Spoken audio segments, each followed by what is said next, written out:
Welcome back, Commerce Champion, and also welcome to very first lecture of UK Triple SC Assistant Accountant Ultimate Batch। आज हमारा lecture number 1 है। आज हम accounting के fundamentals, उसके objectives, उसके अकाउंटिंग प्रिंसिपल्स, उसके कुछ पोस्टुलेट्स पढ़ने वाले हैं। हम इस वीडियो को वन शॉट रखेंगे ताकि हमारा डे 1 का टारगेट एक ही वीडियो में कवर हो जाए। आइए शुरू करते हैं। ये हमारी class number 1, accounting fundamentals. Accounting fundamental पढ़ने से पहले आपको पता होना चाहिए कि अकाउंटिंग क्या होता है।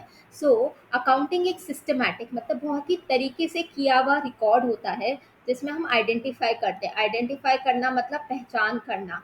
दूसरा, हम रिकॉर्ड करते हैं, उन्हें लिखते हैं। तीसरा, हम उन्हें क्लासिफाई करते हैं मतलब कि उनकी ग्रुपिंग करते हैं। चौथा, उन्हें समराइज करते हैं। समराइज करना मतलब बहुत सारे डेटा को एक अच्छे और छोटे फॉर्म में लिखना। उन्हें एनालाइज करते हैं मतलब कि हम उसे समझते हैं और फिर उसे कम्युनिकेट करते हैं। कम्युनिकेट कैसे करते हैं? जब हम फाइनेंशियल स्टेटमेंट्स बनाते हैं। तो अगर हम ये सारी चीज़ें करते हैं, उसी सिस्टमैटिक प्रोसेस को कहते हैं अकाउंटिंग। और ये सारी चीज़ें किसकी होती हैं? फाइनेंशियल ट्रांजैक्शंस की होती है। तो एक बात आपको याद रखनी है कि वो ट्रांजैक्शन जो मॉनेटरी टर्म्स में, जो मनी के टर्म्स में रिकॉर्ड किए जा सकते हैं, वही अकाउंटिंग में आते हैं। अकाउंटिंग बिजनेस की लैंग्वेज है। जैसे हमारी बोली हमारी लैंग्वेज है, बिजनेस की लैंग्वेज अकाउंटिंग है। सपोज एक बिजनेस ने 1 लाख रुपए, एक इंसान है, आप ही लीजिए, आपने 1 लाख रुपए से बिजनेस स्टार्ट किया, तो ये आप इस 1 लाख को क्या बोलोगे? इसे आप कैपिटल बोलोगे। अब ये चीज़ हमें कौन बताता है? ये चीज़ हमें अकाउंटिंग बताती है। आपने फर्नीचर खरीदा, फर्नीचर फिक्स्ड एसेट है, ये चीज़ हमें अकाउंटिंग बताती है। आपने गुड्स खरीदे, गुड्स जो है वो एक करेंट एसेट है, ये चीज़ हमें अकाउंटिंग बताती है। आपने गुड्स का सेल किया तो ये सेल्स के अंदर चला जाएगा, ये चीज़ हमें अकाउंटिंग बताती है। तो कितना पैसा है, कितना कमाया, कितना पैसा किसी को देना है, कितना स्टॉक बचा है, कितना पैसा हमें और इन्वेस्ट करना है, ये सारे क्वेश्चन का जवाब अकाउंटिंग देती है। अकाउंटिंग का जो प्रोसेस है वो कुछ नहीं, इसकी ये डेफिनेशन ही है। यही चीज़ अब हम इनके प्रोसेस में पढ़ने वाले हैं। तो सबसे पहला जो स्टेप होता है वो है आइडेंटिफाई करना। आपको आइडेंटिफाई करना है वो ट्रांजैक्शन जो फाइनेंशियल नेचर के हों। मैंने आपको बताया जिनको आप रुपीज़ के टर्म्स में मेजर कर सकते हो, वही ट्रांजैक्शन आप आइडेंटिफाई करोगे क्योंकि सिर्फ उन्हीं को आप रिकॉर्ड कर सकते हो। जैसे कि अगर आपने गुड 10,000 का खरीदा है तो ये एक फाइनेंशियल ट्रांजैक्शन है, इसे आप रिकॉर्ड कर सकते हो। लेकिन अगर आपने किसी मैनेजर की अपॉइंटमेंट करी तो इसे आप रिकॉर्ड नहीं कर सकते क्योंकि ये मेजरेबल नहीं है मॉनेटरी टर्म्स में। समझ आया गाइस? नेक्स्ट जो होता है वो होता है रिकॉर्डिंग। अब जब आप ऐसे याद करते हो तो सबसे पहले अपने साइड में ना उसे एक्यूमुलेट करके लिख दिया करो, मतलब कि जो पढ़ा उसको यहाँ लिखो। फिर आपने दूसरा स्टेप क्या पढ़ा? रिकॉर्डिंग। रिकॉर्डिंग का मतलब है जो चीज़ें आपने आइडेंटिफाई करी हैं, जो ट्रांजैक्शन फाइनेंशियल नेचर की आपने पहचानी है, अब उसे अच्छे से बुक्स ऑफ अकाउंट्स में रिकॉर्ड कर लो। अगर एक फॉर्मल जो रिकॉर्ड होता है जिसमें हम सारी की सारी एंट्रीज को लिखते हैं उसे कहते हैं जर्नल एंट्री, ये भी हम पढ़ेंगे। तीसरा जो स्टेप होता है आइडेंटिफिकेशन, उसके बाद रिकॉर्डिंग, उसके बाद जो तीसरा स्टेप होता है वो होता है क्लासिफिकेशन। क्या होता है? क्लासिफिकेशन। क्लासिफिकेशन का मतलब होता है उन्हें ग्रुप कर देना। जैसे कि जितने भी कैश वाले ट्रांजैक्शन है उन्हें कैश में अकाउंट में डाल दिया, परचेजेस वाले परचेज अकाउंट, सेल्स वाले सेल्स अकाउंट, सैलरी वाले सैलरी अकाउंट। तो उनको क्लासिफाई करना भी इम्पोर्टेंट है। उसके बाद जो आता है उसे कहते हैं समराइजेशन। समराइजेशन का क्या मतलब है? समराइजेशन का मतलब मैंने आपको बताया कि समराइजेशन का मतलब है कि जो ट्रांजैक्शन है ना उनको आपको फाइनेंशियल स्टेटमेंट में प्रेजेंटेबल फॉर्म में लिखना है। जैसे कि trial balance, trading account, PNL account, balance sheet, इन सबको हम क्या कहते हैं? इन सबको हम कहते हैं फाइनेंशियल स्टेटमेंट्स। तो आपने आइडेंटिफाई किया, आपने रिकॉर्ड किया, आपने क्लासिफाई किया, उसके बाद आप क्या करोगे? Summarise. Identify, record, classify, summarise. समझ आया? अब नेक्स्ट स्टेप होता है एनालाइज और इंटरप्रेट करना। इंटरप्रेट करना या एनालाइज करना मतलब उन चीज़ों को समझना। आपको क्या पता चला उन ट्रांजेक्शन को रिकॉर्ड करने के बाद? आपको पता चला क्या प्रॉफिटेबिलिटी है, आपकी फाइनेंशियल पोजीशन कैसा है, क्या आप लॉस हो में हो, क्या आप प्रॉफिट में हो, आपकी लिक्विडिटी कितना है, आपके पास कैश कितना है, आपकी सॉल्वेंसी कैसी है, आप कितने जल्दी अपने डेट को निपटा सकते हो, आप कितने एफिशिएंट हो। तो क्या क्या पढ़ा? आइडेंटिफिकेशन पढ़ा, उसके बाद रिकॉर्डिंग पढ़ा, क्लासिफिकेशन पढ़ा, समराइजिंग पढ़ा, एनालाइजिंग इंटरप्रेटिंग पढ़ा। अब हम पढ़ेंगे कम्युनिकेशन। कम्युनिकेशन का मतलब होता है कि अकाउंटिंग इंफॉर्मेशन को उसके यूजर्स तक पहुंचाओ। आप बना किसके ले रहे हो? आपके ओनर्स के लिए, जिसका बिजनेस है, मैनेजर्स के लिए, इन्वेस्टर के लिए, क्रेडिटर के लिए, गवर्नमेंट के लिए, बैंक के लिए। तो इन तक इंफॉर्मेशन पहुंचाना भी अकाउंटिंग प्रोसेस के अंदर आता है। थर्ड टॉपिक है scope of accounting. Scope of accounting का क्या मतलब है?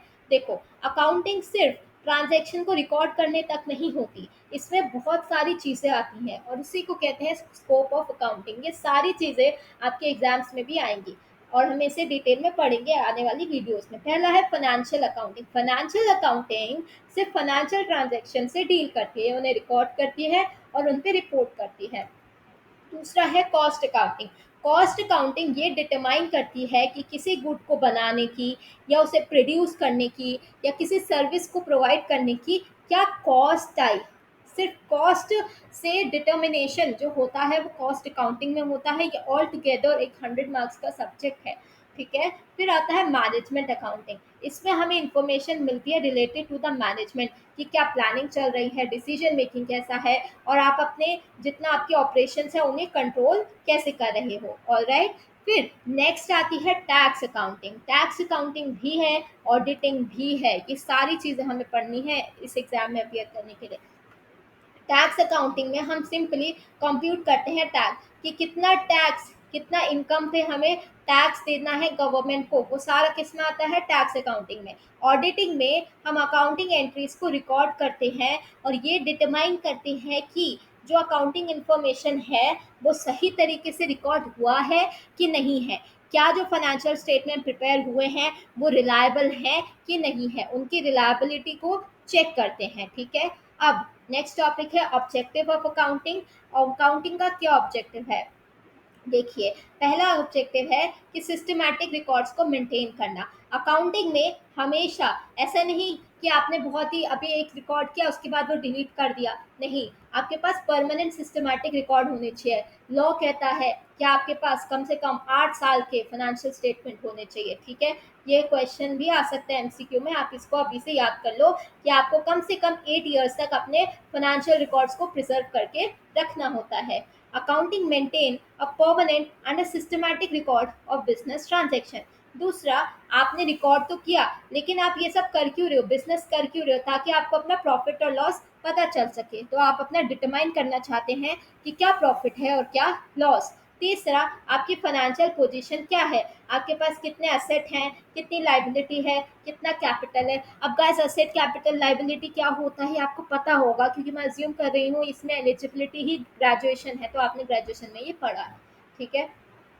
फिर आपको अपनी इंफॉर्मेशन यूजर्स तक पहुंचानी है। आप आखिरी में ये सब चीज़ें किसके लिए कर रहे हो? अपने ओनर्स के लिए, अपने एम्प्लॉयज़ के लिए और अपने इन्वेस्टर्स के लिए, अपने क्रेडिटर्स के लिए। तो उन तक इन्फॉर्मेशन पहुंचानी है ताकि वो डिसीजन मेकिंग ले सकें। इसमें गवर्नमेंट भी आ जाएगा।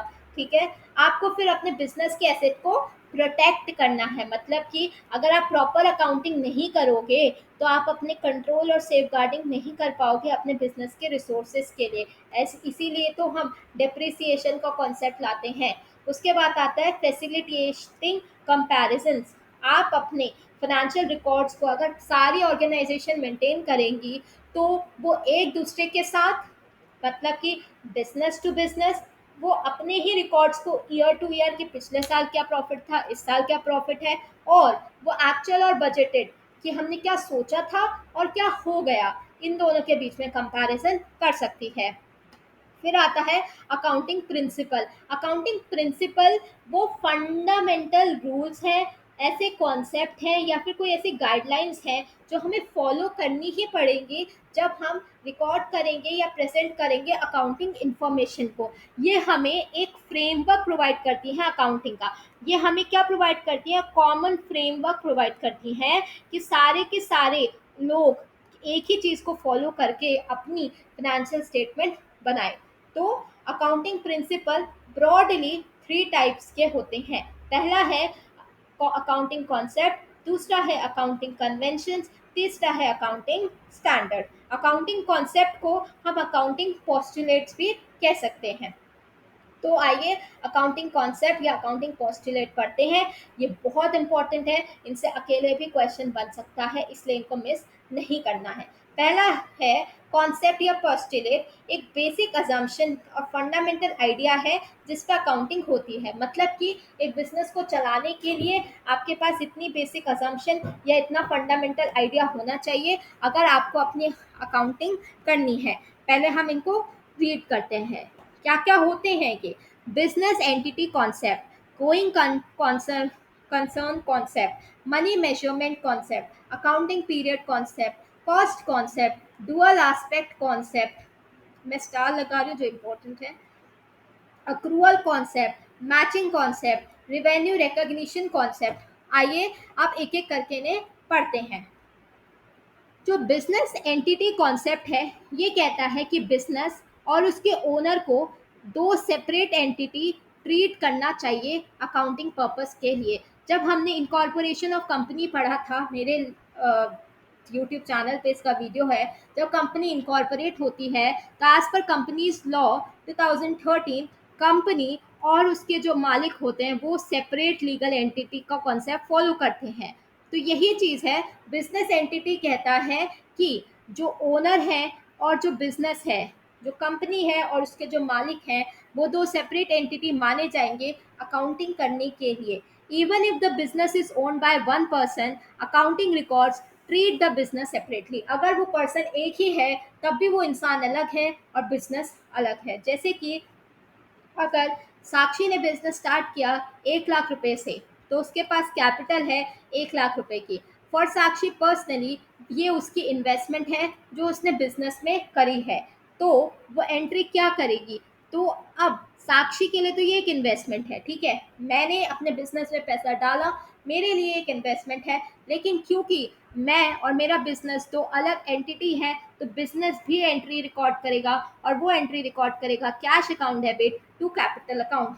कैपिटल अकाउंट जो होती है वो क्रेडिट होती है, क्योंकि capital is always credited as per the accounting equation. ठीक है, कैश आया, कैश बढ़ा, एसेट बढ़ा, डेबिट हो गया, कैपिटल बढ़ी, क्रेडिट हो गई। ठीक है, इसीलिए इसका हाईलाइट यही है कि बिजनेस कंसिडर करता है ओनर को as a separate party.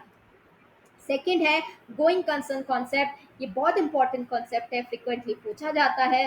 Going concern concept कहता है कि बिजनेस अज्यूम करता है कि वो अपने ऑपरेशंस को कंटिन्यू करेगा फॉर अ फोरसीएबल फ्यूचर। मतलब कि जहाँ तक वो सोच सकता है उस भविष्य तक वो ये सोचेगा, क्योंकि उसका बिजनेस जो है वो अपने बिजनेस करता ही रहने वाला है। और वो ये नहीं सोचता कि वो अपने बिजनेस को इमीडिएट फ्यूचर आने वाले किसी भी टाइम में बंद करेगा। इस असम्पशन की मदद से जो असेट हैं उनको ट्रीट नहीं किया जाता कि वो इमीडिएटली बेचे जाएंगे। हम जब एसेट को खरीदते हैं तो ऐसा मान लिया जाता है कि हमारा बिजनेस बहुत आने वाले समय तक चलता ही जाएगा, तो जो हमने एसेट खरीदे हैं वो भी हमारे बिजनेस के साथ रहेंगे, वो भी चलते जाएंगे। ठीक है, तो एग्जाम्पल लेते हैं। एक मशीनरी है 5 लाख रुपए की, 10 साल की उसकी यूजफुल लाइफ है। हम नॉर्मली क्या करते हैं ना, एंटायर 5 लाख को एक्सपेंस आउट नहीं करते, हम इस पे लगाते हैं डेप्रिसिएशन। तो आपसे पूछा जाएगा कि डेप्रिसिएशन का कॉन्सेप्ट किस अकाउंटिंग पोस्टुलेट या कॉन्सेप्ट के वजह से आया, तो आप कहेंगे गोइंग कंसर्न के वजह से। वहाँ मार्क कर देंगे गोइंग कंसर्न, क्योंकि गोइंग कंसर्न कहता है कि बिजनेस एक फोर्सिएबल फ्यूचर तक चलेगा, तो जो उसके अंदर के एसेट हैं वो भी एक फोर्सेबल फ्यूचर तक चलने वाले हैं। तीसरा है मनी मेजरमेंट कॉन्सेप्ट। इस कॉन्सेप्ट के हिसाब से सिर्फ वो ट्रांजैक्शन और वो इवेंट को मेजर किया जाता है जो कि मॉनेटरी टर्म्स में होते हैं, उन्हीं को रिकॉर्ड करते हैं जो कि पैसे के फॉर्म में लिखे जा सकते हैं। जिन ट्रांजैक्शन को आप पैसे के फॉर्म में नहीं लिखे जाते, मतलब कि जो क्वालिटेटिव ट्रांजैक्शन होते हैं, उन्हें आप अकाउंटिंग में रिकॉर्ड नहीं कर सकते।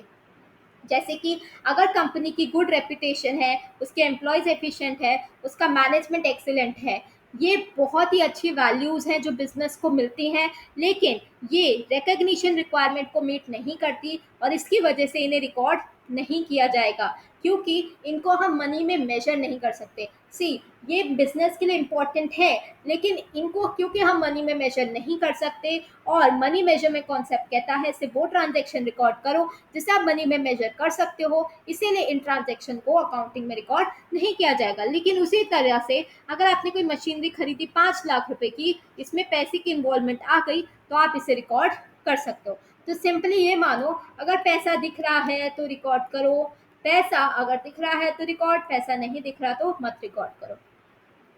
अकाउंटिंग पीरियड कॉन्सेप्ट कहता है कि बिजनेस कोई भी बिजनेस कंटिन्यू तो करता है बहुत सालों तक, लेकिन उसकी जो लाइफ है उसको स्पेसिफिक पीरियड में डिवाइड कर देना चाहिए, ताकि आपकी अकाउंटिंग जो है वो इजी हो जाए। अब क्या मतलब है इसका? सी, उसने कहा कि बिजनेस को आपको monthly, quarterly, half yearly, annually divide करना चाहिए।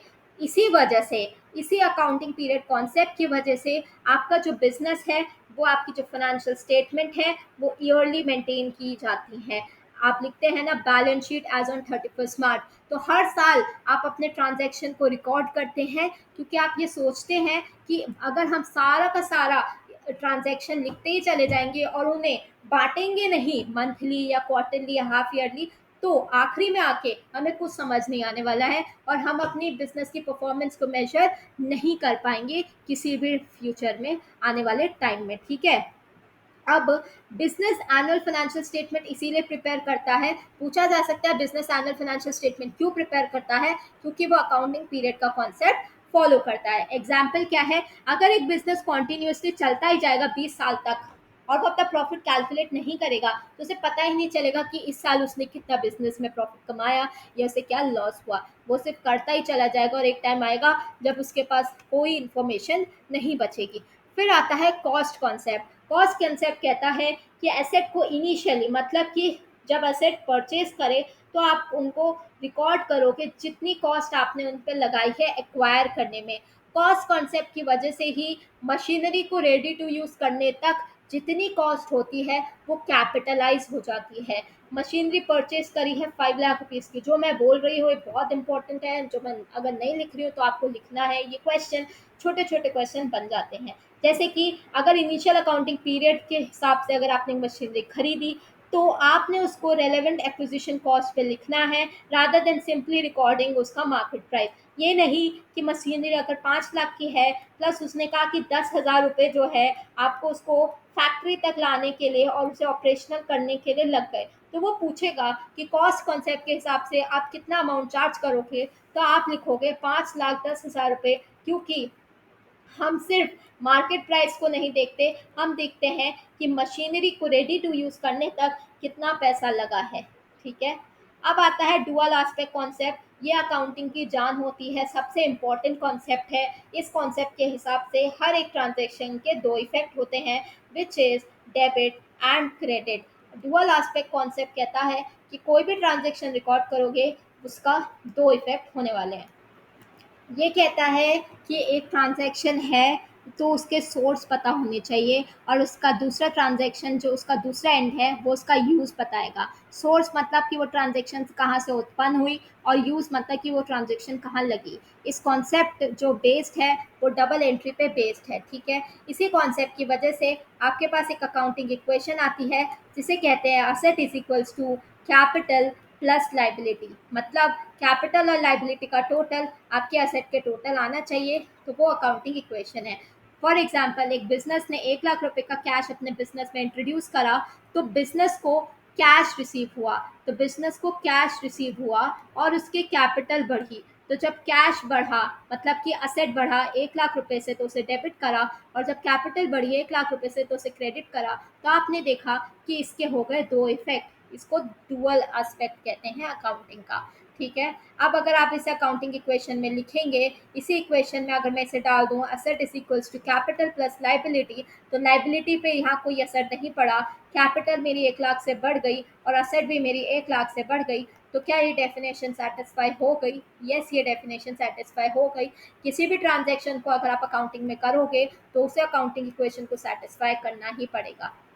नेक्स्ट आता है अक्रूवल कॉन्सेप्ट। ये बहुत इंपॉर्टेंट कॉन्सेप्ट है। इस कॉन्सेप्ट के हिसाब से ट्रांजैक्शन को रिकॉग्नाइज सिर्फ तभी किया जाता है जब वो अर्न या इंकर्ड हो जाए, rather than only when cash is receive. उसने कहा कि आपको अगर ऐसा लगता है कि आपको फ्यूचर में इस ट्रांजैक्शन से पैसा आ जाएगा तो आपको उसे रिकॉर्ड कर लेना चाहिए, आपको वेट नहीं करना चाहिए जब आपको एक्चुअली पैसा आए। कि एग्जाम्पल समझो, अगर आपके पास मार्च की सैलरी 20,000 है और वो आपको अप्रैल में पे होती है, तो सैलरी का जो एक्सपेंस है वो मार्च का है, ठीक है। आपकी सैलरी समझिए, आपकी सैलरी है मार्च की, लेकिन वो नेक्स्ट मंथ पे होती है। लेकिन जो कंपनी है, अगर वो कंपनी अपने अकाउंट बनाएगी तो क्या वो मार्च की सैलरी को अप्रैल में लिखेगी? नहीं, वो मार्च की सैलरी को मार्च में ही लिखेगी, क्योंकि ये उसका मार्च का एक्सपेंस है। तो क्योंकि ये सैलरी मिली आपको, दी आपने अप्रैल में है, लेकिन ये रिलेट किस टर्म से करती है? मार्च से करती है। तो आपको एक्सपेंस को इनकर्ड बेसिस पे देखना चाहिए, अक्रूड बेसिस पे देखना चाहिए। अगर आपको लगता है कि आपका एक्सपेंस हो गया है इस महीने, चाहे वो पैसा कब जाए, उसका पैसा एक्चुअली कंपनी से आउट होगा अप्रैल में, लेकिन वो एक्सपेंस इसी मंथ में दिखा देगी। यही है अक्रूवल कॉन्सेप्ट। फिर आता है मैचिंग कॉन्सेप्ट। मैचिंग कॉन्सेप्ट बहुत ही सिंपल है कि वो कहता है कि जो आपके एक्सपेंसेस है उसे रिकॉग्नाइज करो सेम अकाउंटिंग पीरियड में as the revenue they help generate. उसी एक्सपेंस को उसी पीरियड में रिकॉग्नाइज करो जिस पीरियड में वो आपको रिवेन्यू जनरेशन में हेल्प करते हैं। जैसे कि आपकी सेल हुई 5 लाख रुपए की, कितने की सेल हुई? 5 लाख रुपए की आपकी सेल हुई है इस बार, ठीक है। अब उसने बोला कि जो कॉस्ट ऑफ गुड्स है, इस सेल को करने के लिए कुछ पैसा भी लगा होगा गुड को बचा बनाने के लिए, तो जो कॉस्ट है वो भी इसी सेल से रिलेटेड है, तो इस कॉस्ट को भी आपको इसी पीरियड में रिकॉग्नाइज करना है। इसकी वजह से, रिवेन्यू कॉन्सेप्ट की वजह से, आपके पास एक टर्म, एक और डेफिनेशन आती है मैचिंग कॉन्सेप्ट की वजह से, जिसे कहते हैं रिवेन्यू, मतलब कि आपकी सेल माइनस आपके उस रिवेन्यू से related expenses is equals to profit. ये हम सबको पता है, बच्चे बच्चे को पता है, जब रिवेन्यू में से रिलेटेड एक्सपेंसेस माइनस हो जाते हैं तो प्रॉफिट आता है। देन आता है रिवेन्यू रिकॉग्निशन कॉन्सेप्ट। क्या होता है रिवेन्यू रिकॉग्निशन कॉन्सेप्ट? ये कहता है कि रेवेन्यू को रिकॉग्नाइज करो जब relevant condition for recognising the revenue are satisfied. मतलब कि रिवेन्यू, मतलब कि इनकम को तभी रिकॉग्नाइज करो जब उस इनकम, वो इनकम हो रही है, उससे रिलेटेड जितनी भी कंडीशन है वो सेटिस्फाई हो जाएंगी, rather than simply when ever cash is receive. तो ये अक्रूवल कॉन्सेप्ट की तरह ही है, ठीक है। अगर गुड्स 5 लाख के क्रेडिट पे बेचे हैं, तो इवन दो कैश आपको अभी तक रिसीव नहीं हुआ है, सेल को रिकॉग्नाइज कर लो रिवेन्यू की तरह इसी पीरियड में। तो कैश आपको कभी भी मिले, सेल आपने आज कर दी है तो उसे आज ही रिकॉग्नाइज करो। ये कहता है रिवेन्यू रिकॉग्निशन कॉन्सेप्ट। अक्रूवल और रिवेन्यू रिकॉग्निशन सेम बात कहते हैं, मोर और लेस। फिर आते हैं अकाउंटिंग कन्वेंशंस। कन्वेंशन का मतलब होता है ऐसी प्रैक्टिसेस जो, या फिर कोई ट्रेडिशन जो पहले से चलते आ रहे हैं, ये डेवलप हुए हैं over a period of time, और ये हमें गाइड करते हैं कि हमें कैसे प्रेजेंट और प्रिपेयर करने हैं अपने फाइनेंशियल इंफॉर्मेशन। 4 टाइप के कन्वेंशंस हैं, जिसका नाम है कंसिस्टेंसी, प्रूडेंस, जिसे हम कंजर्वेटिज्म कहते हैं, फुल डिस्क्लोजर एंड मटीरियलिटी, ठीक है। सबसे पहले हम कंसिस्टेंसी पढ़ेंगे। कंसिस्टेंसी का कॉन्सेप्ट कहता है कि सेम अकाउंटिंग मेथड को आपको फॉलो करना चाहिए कंसिस्टेंटली एक पीरियड से दूसरे पीरियड तक, जब तक आपके पास कोई वैलिड रीज़न ना हो उसे चेंज करने के लिए। इसका बहुत ही अच्छा एग्जाम्पल है डेप्रिसिएशन का। हम सबको पता है कि डेप्रिसिएशन में 2 मेथड होते हैं, एक मेथड होता है WDV, एक होता है SLM। सपोज एक कंपनी फॉलो कर रही थी SLM जब से वो बनी थी, आज अचानक उसका मन कर गया कि वो WDV कर फॉलो करेगी, क्या वो ऐसा कर सकती है? नहीं। कंसिस्टेंसी कॉन्सेप्ट कहता है कि जब तक आपके पास एक कठोर रीज़न और आपके पास अपनी ट्रांजैक्शन को करने के लिए वैलिड प्रूफ या वैलिड रीज़न नहीं होता, तब तक आपको अपने अकाउंटिंग प्रिंसिपल्स को चेंज नहीं करना है। जैसे आप करते आ रहे हैं आपको उन्हें वैसे ही फॉलो करना है। समझे गाइस? तो डेप्रिसिएशन को आप ऐसे नहीं कर सकते जब तक आपके पास कोई अच्छा रीज़न ना हो ये करने के लिए। कंसिस्टेंसी इसलिए इंपॉर्टेंट है क्योंकि अगर आप इस साल WDB फॉलो करोगे, अलग डेप्रिसिएशन आएगा, फिर अगले साल SLM, फिर WDB, फिर SLM, तो हर साल जो कंपैरिजन है वो नहीं हो पाएगा। और फाइनेंशियल स्टेटमेंट हमारा बनाने का मेन एक ऑब्जेक्टिव ये भी होता है कि हमें कंपैरिजन करना होता है। दूसरा कॉन्सेप्ट कन्वेंशन है कंजर्वेटिज्म या प्रूडेंस का। ये बहुत ही इम्पोर्टेंट और बहुत ही अच्छा कॉन्सेप्ट है। ये कहता है कि जो ट्रेडिशनल प्रिंसिपल है प्रूडेंस का, वो ये कहता है कि आपको प्रॉफिट को एंटिसिपेट नहीं करना चाहिए, लेकिन एक्सपेक्टेड लॉसेस को एंटिसिपेट करना चाहिए जब ज़रूरत हो। ये कॉन्सेप्ट, ये जो कन्वेंशन है ना, ये आपके क्वेश्चन में लग भी जाएगा और आपको पता भी नहीं चलेगा। ये इतना ईजिली लग जाता है क्वेश्चंस में और बच्चों के नंबर कट जाते हैं। सिंपल वर्ड में वो कहता है कि आपको बी कॉशियस, आप हमेशा सावधान रहें कि जब आप क्या कर रहे हैं, अपने अनसर्टेन गेन्स और लॉसेस को रिकॉग्नाइज कर रहे हैं, तब आपको सावधान रहना चाहिए। उसने कहा डू नॉट, क्या बोला, do not anticipate profit but anticipate expected losses. वो कहता है कन्वेंशन ऑफ कंजर्वेटिज्म कि प्रॉफिट को आप एंटिसिपेट ना भी करो चलेगा, लेकिन एक्सपेंसेस को एंटिसिपेट करना है। अगर आपके पास रीजनेबल एक्सपेक्टेशन है कि डेटर अब पैसा नहीं देगा, डेटर मतलब जिसने आपके पैसे देने हैं, अगर आपको ऐसा लगता है कि वो आप पैसे नहीं देगा, an appropriate allowance may be recognise according to the applicable accounting requirement, तो आपको उसको आज रिकॉर्ड कर लेना चाहिए। और आपको ऐसा लगता है कि वो पैसा नहीं देगा, मतलब कि वो बैड डेट बन जाएगा, तो इसलिए बैड डेट को रिकॉर्ड किया जाता है। क्योंकि कंजर्वेटिज्म कहता है कि एक्सपेंसेस अगर फ्यूचर में होने वाले हैं, अगर नहीं भी हुए हैं और आपको लगता है वो हो जाएंगे, तो इसीलिए उनको रिकॉर्ड कर लो।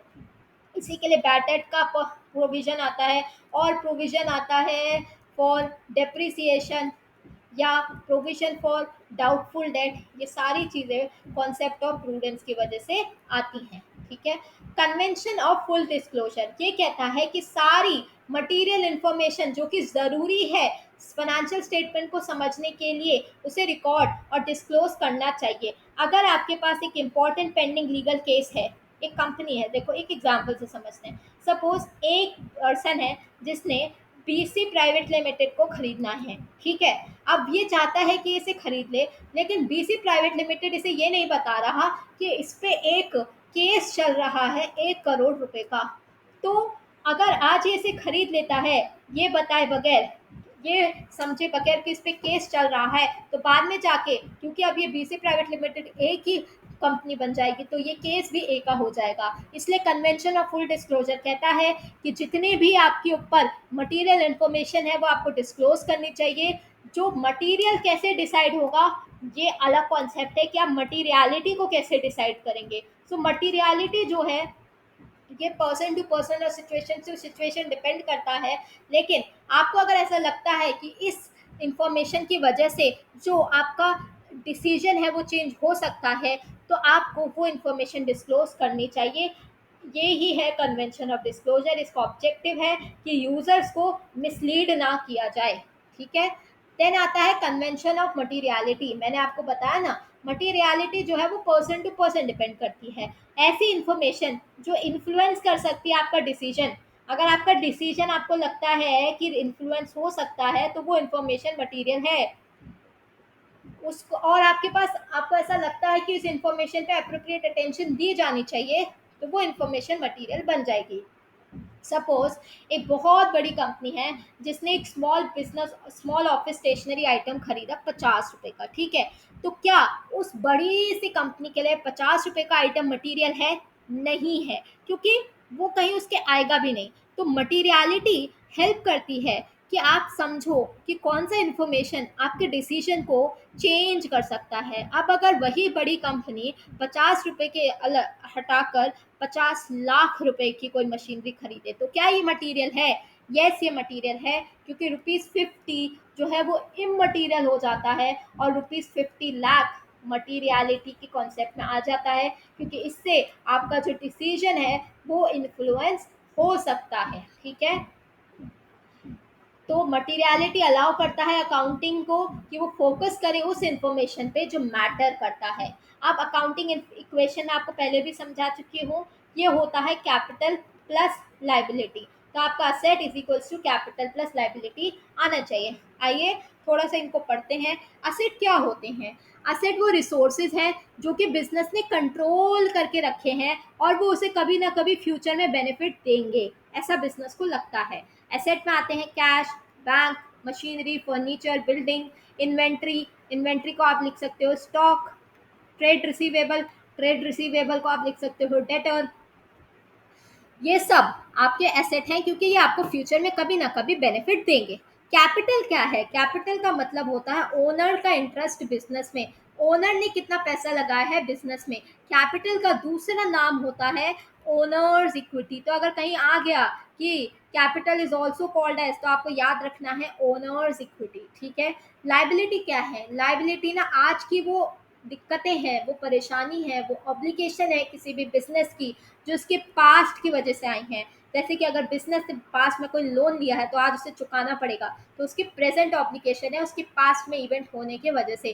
ट्रेड पेबल का मतलब होता है क्रेडिटर्स। आपको अपने क्रेडिटर्स को पैसा देना पड़ेगा, ये आपकी ऑब्लिगेशन है। कुछ अगर आउटस्टैंडिंग एक्सपेंसेस हैं, आउटस्टैंडिंग एक्सपेंसेस मतलब ऐसे एक्सपेंसेस जो कि आपके पिछले साल या पिछले महीने या पिछले दिन के भी थे ना, और अब फाइनेंशियल ईयर चेंज हो गया, तो आउटस्टैंडिंग एक्सपेंसेस मतलब कि आपकी जो बैलेंस है जो आपको अब पे करना पड़ेगा। ठीक है। अब आता है why does accounting information always balance? क्यों हमेशा asset is equals to capital plus liability होगा? तो मैं आपको ऊपर ही बता चुकी हूँ, ये होगा डबल एंट्री की वजह से। फॉर एग्जाम्पल, कैपिटल इंट्रोड्यूस करी तो ओनर ने 1 लाख रुपए इन्वेस्ट किए, असेट मतलब कि कैश जो है 1 लाख रुपए से बढ़ा और कैपिटल भी 1 लाख रुपए से बढ़ी। तो 1 लाख और 1 लाख, यही हमने एग्जाम्पल पढ़ा था। ठीक है। दूसरा एग्जाम्पल देखो, आपने फर्नीचर खरीदा कैश के लिए, तो इसकी एंट्री क्या होगी? इसकी एंट्री होगी furniture account debit to cash account. तो अकाउंटिंग इक्वेशन होती है कैपिटल प्लस लाइबिलिटी। फर्नीचर आपका बढ़ा 20,000 रुपये से, और आपका कैश जो है वो डिक्रीज हो गया 20,000 रुपये से। क्या यहाँ कोई चेंज पड़ा? नहीं। आपका फर्नीचर बढ़ा और आपका कैश घटा, तो ये 0 0 0। तो क्या हुआ? टोटल एसेट तो अनचेंज रह गया ना, फर्नीचर बढ़ गया लेकिन कैश घट गया। आपके एसेट के साइड में चेंज हुआ और लाइबिलिटी और कैपिटल के साइड में चेंज नहीं हुआ। तो ये केसेस भी हो सकता है और अकाउंटिंग इक्वेशन तभी भी बैलेंस करेगी। आपने गुड्स परचेज करे हैं क्रेडिट पे, ठीक है। 30,000 के गुड्स आपने परचेज करे क्रेडिट पे, मतलब कर्जे पे। अब आपकी जो इन्वेंट्री है गुड्स के फॉर्म में, वो 30,000 से बढ़ गई। जब भी हम क्रेडिट पे परचेज करते हैं तो हम उस क्रेडिटर का नाम लिख लेते हैं। सपोज आपने राम से गुड्स परचेज करे 30,000 रुपए के, तो अब आपको राम को ना पैसा देना पड़ेगा 30,000 रुपये, ठीक है। तो आपने परचेज तो कर लिए लेकिन आपको उसको पैसा देना पड़ेगा। तो आपके पास स्टॉक आ गया, गुड्स परचेज, आपके पास स्टॉक जो है वो आ गया 20,000 से, लेकिन अब आपकी लाइबिलिटी भी क्रिएट हो गई। कितने की लाइबिलिटी क्रिएट हो गई? 20,000 रुपये की, क्योंकि अब आपको ये पैसा राम को पे करना पड़ेगा। ठीक है। अब आपको क्या करना पड़ेगा? ये पैसा राम को पे करना पड़ेगा। Okay guys, just give me second. हाँ, तो इससे क्या हुआ? जब आपने गुड्स परचेज करे तो आपके गुड्स तो बढ़ गए, मतलब कि आपकी एसेट तो बढ़ गई 30,000 रुपये से, और आपने क्रेडिट पे परचेज करे हैं तो अब वो आपका क्रेडिटर जो है वो भी बढ़ गया कितने से? 30,000 रुपये से। तो आपकी एंट्री क्या हो गई? Purchase account debit to creditor account. Creditor बढ़ गया, आपका purchase account debit to creditor account, creditor भी बढ़ गया और परचेज स्टॉक भी बढ़ गए। तो अब आपका एसेट और लाइबिलिटी दोनों बढ़ गए, तो अकाउंटिंग इक्वेशन मैच हो जाएगी। अब पेमेंट कर दी क्रेडिटर को 10,000 रुपये, ठीक है। आपने सपोज पे देखो, परचेज टू क्रेडिटर 20,000 के गुड्स खरीदे थे, ठीक है। अब आपने इस क्रेडिटर को पेमेंट कर दी, तो आप करोगे क्रेडिटर टू बैंक 20,000 रुपये। अब क्या हुआ? क्रेडिटर घट गए और बैंक भी घट गया, तो आपका कैश भी गया और लाइबिलिटी भी गई, तो इक्वेशन तभी भी बैलेंस हो जाएगी। ठीक है। नेक्स्ट आते हैं एक्सपैंडेड अकाउंटिंग इक्वेशन। अब क्वेश्चन आपको अगर बहुत टफ बनाना होगा तो वो आपके अकाउंटिंग इक्वेशन को एक्सपैंड कर देगा, जिसका मतलब है कि इसमें कुछ कंपोनेंट्स और ऐड कर देगा। क्या है वो component? Asset is equals to liability plus capital, ये सबको पता है। प्लस रिवेन्यू मतलब कि कमाई, माइनस एक्सपेंसेस मतलब कि खर्चे, माइनस ड्रॉइंग्स, ड्रॉइंग्स का मतलब होता है वो पैसा जो जो पर्सनल यूज के लिए ओनर ले जाता है, उसे कहते हैं ड्राइंग्स। ठीक है, तो असेट इज इक्वल्स टू, अगर आप लाइबिलिटी को यहीं रखो और capital plus revenue minus expense minus drawing करो, अगर आप कैपिटल प्लस रिवेन्यू, रिवेन्यू का मतलब सेल, माइनस एक्सपेंस और माइनस ड्राइंग करो, तो आपको जो मिलेगा उसे कहते हैं ओनर इक्विटी। क्या कहते हैं? Owner equity. क्योंकि अगर ये तीनों चीज़ें नहीं है तो कैपिटल को कहेंगे ओनर इक्विटी, और अगर ये तीनों चीज़ें हैं तो इनको इक्वेशन में रख के जो आंसर आएगा उसे कहेंगे ओनर इक्विटी। जब भी ओनर की इक्विटी इफेक्ट करती है by income, expenses and drawings.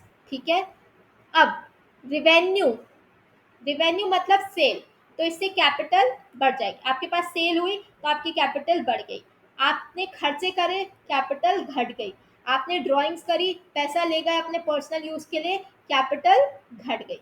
All right, चलो अब आता है डबल एंट्री सिस्टम।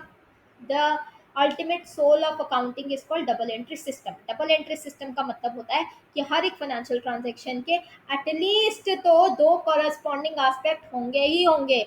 हो बहुत सारे सकते हैं, पांच पांच छः छः एंट्री भी होती है एक एक साइड में, लेकिन एटलीस्ट दो तो होंगे ही होंगे। और ये बात हमेशा होगी कि जो डेबिट्स होंगे वो क्रेडिट्स के इक्वल होंगे। तो total of debit is equals to total of credit is what? Double entry accounting system. ठीक है, डबल एंट्री क्यों कहा जाता है?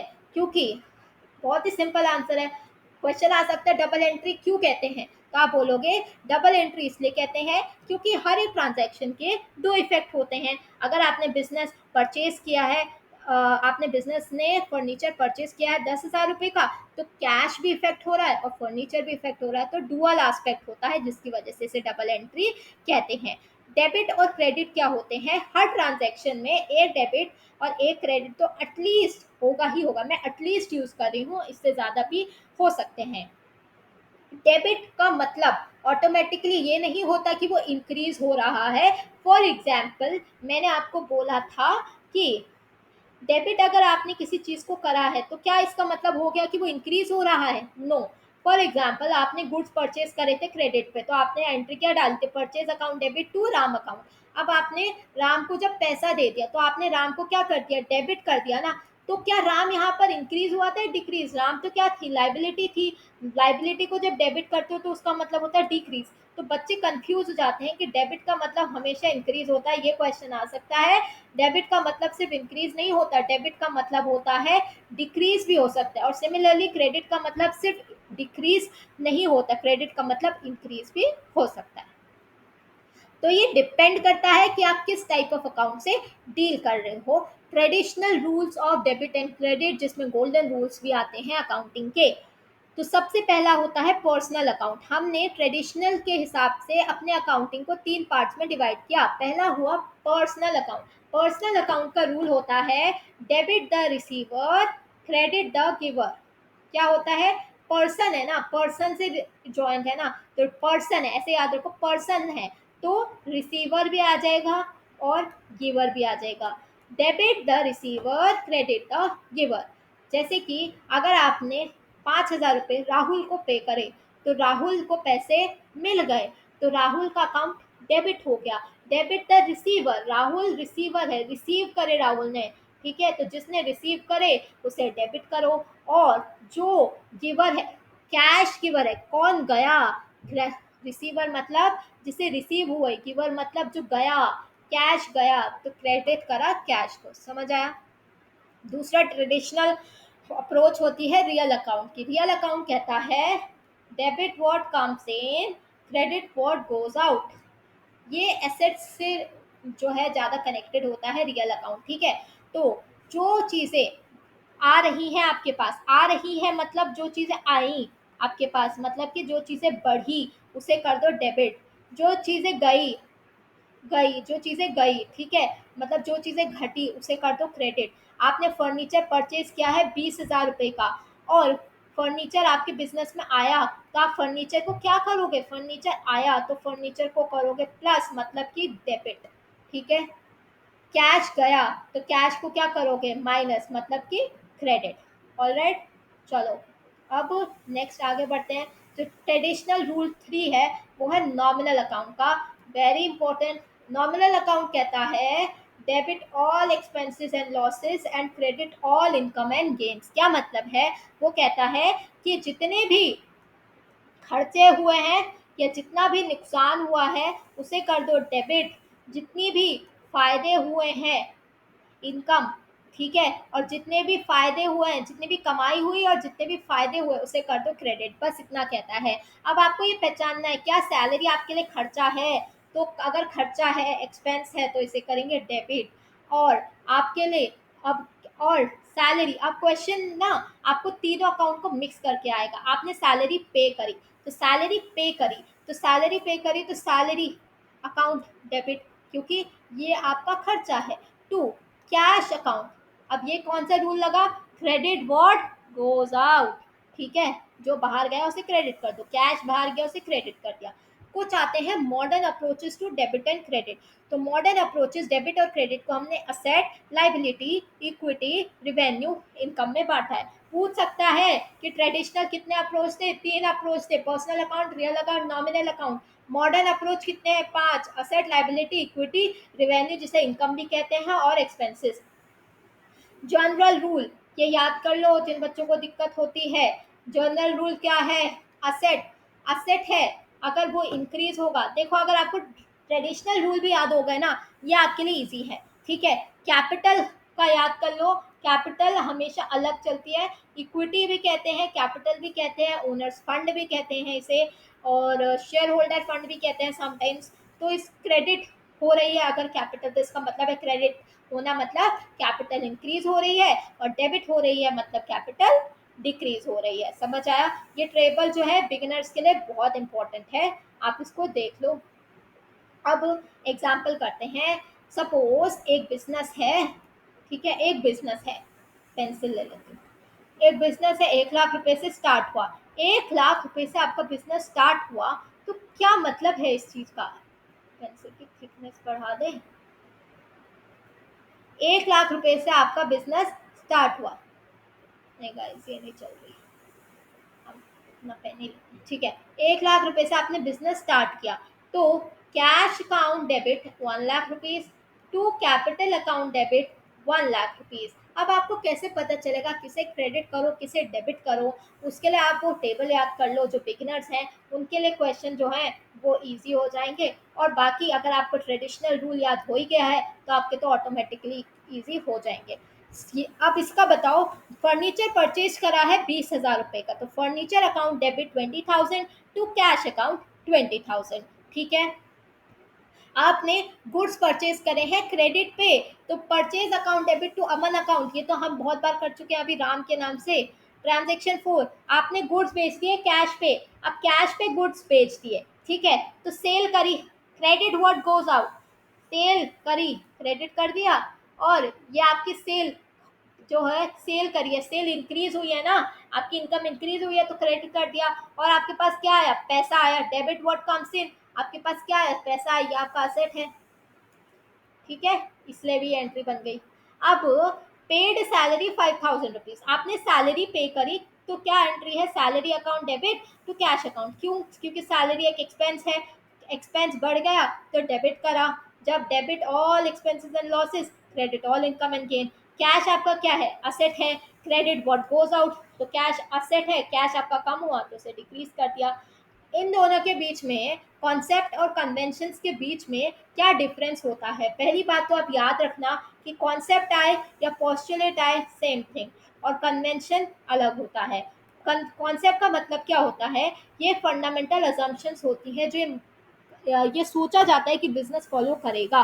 कन्वेंशन आपकी ट्रेडिशनल प्रैक्टिसेस हैं जो कि चलती आ रही हैं, और उससे आपके जो फाइनेंशियल स्टेटमेंट है वो अच्छे बन रहे हैं। नेचर क्या है कॉन्सेप्ट का, ये बेसिक फाउंडेशन ले डाउन करते हैं, कन्वेंशन गाइडलाइंस की तरह काम करती हैं जो बाकी प्रैक्टिस को डेवलप करने में हेल्प करती है। जो कॉन्सेप्ट होते हैं ये फाउंडेशन है अकाउंटिंग के, ठीक है, और ये क्या करेंगे, हमें प्रैक्टिकल एप्लीकेशन और प्रेजेंटेशन में हेल्प करेंगे। कॉन्सेप्ट के एग्जाम्पल हो गए business entity concept, going concern concept, dual aspect concept, ये हमने पढ़ा था।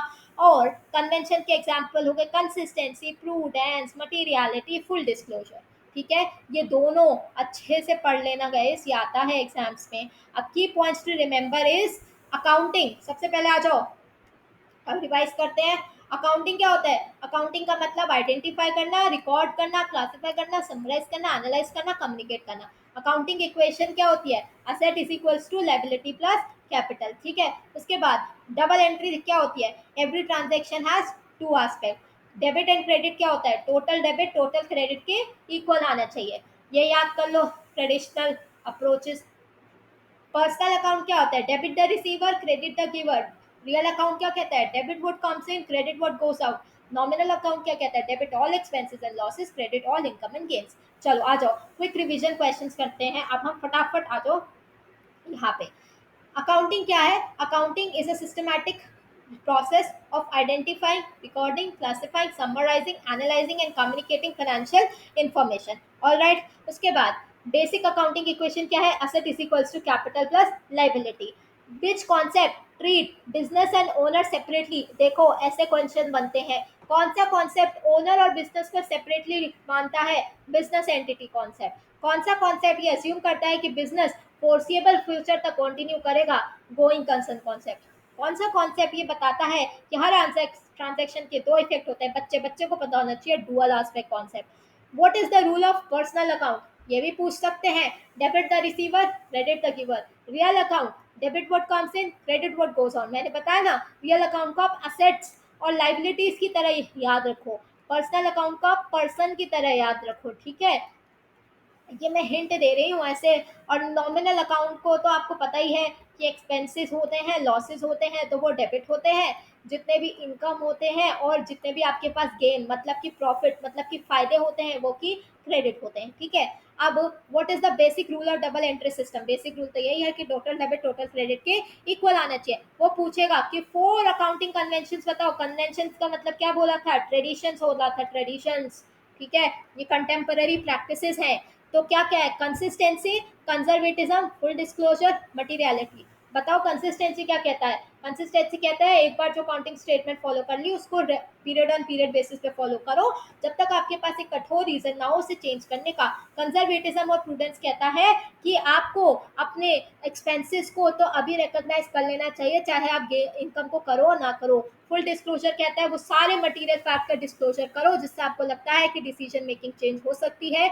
मटीरियलिटी कहता है कि मटेरियल इंफॉर्मेशन कौन सी है, बिजनेस टू बिजनेस डिफाइंड होता है। अगर आपके बिजनेस के लिए ऐसा कोई ट्रांजेक्शन है जो आपके डिसीजन मेकिंग पे इफेक्ट करेगा, तो that transaction is material for you. So guys, that was all about today's topic. We have completed today's topic and we have successfully revised every concept. अगर आपको कोई डाउट है ना तो कमेंट सेक्शन में लिखना, हम उस डाउट को डिस्कस करेंगे नेक्स्ट वीडियो में। जब नेक्स्ट वीडियो आएगी तो मैं उस डाउट को क्लियर कर दूंगी या फिर कमेंट सेक्शन में ही क्लियर कर दूंगी। अब आपको आज क्या करना है? आपको ये सारा का सारा जो मैंने आपको पढ़ाया इस वीडियो को दोबारा गो थ्रू करना है, चाहे 1.5x पे देखो या फिर 2x पे देखो। मैं खुद ही स्पीड में बोलती हूँ, अगर आपको समझना है तो नॉर्मल स्पीड पे भी आप देख सकते हैं।